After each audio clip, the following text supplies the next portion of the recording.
បុតកុំណត់បិណ្ឌមួយទៀងទាត់ពេលត្រឡប់មកពីវត្តខ្ញុំត្រូវជួយការងារម៉ែដៃកាន់កំបិតដើរសំដៅទៅក្រោយផ្ទាំង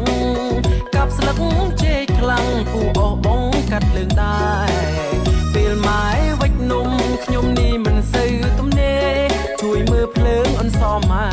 រហូតឆ្អិនទៅព្រួចកាទិដ្ឋភាពបិណ្ឌខ្ជុំខ្ញុំចាំមិនភ្លេចរលឹមស្រេញស្រេចទៅវត្តជាមួយគ្រួសារអនុស្សាវរីយ៍ជាប់ក្នុងចិត្តតាំងពីតូចក្រូចឆ្មារៀបភ្លឺលឺធម្មបារាក្រុមវត្តអារាមនានាដល់បិណ្ឌ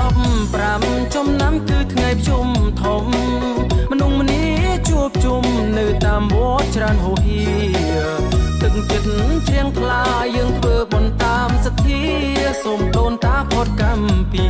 បានដល់ទីខ្ពង់ពងអើយ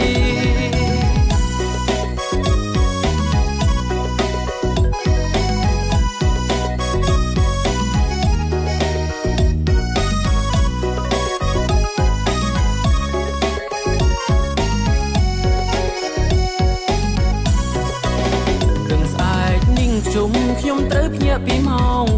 4ហើយរៀបចំខ្លួនទៅហាយបាយបិណ្ឌវត្ត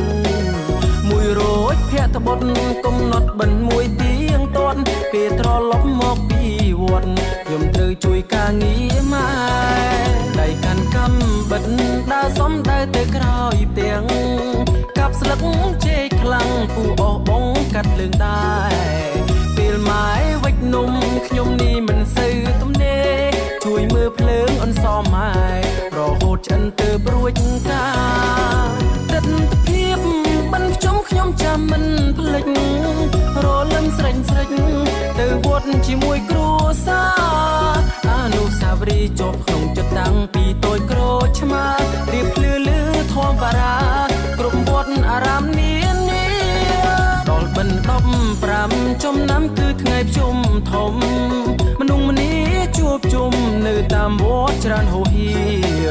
ទឹកចិត្តជ្រៀងថ្លាយើងធ្វើបុណ្យតាមសទ្ធាសូមដូនតាផុតកម្មពីបានដល់ទីខ្ពង់ពងអើយ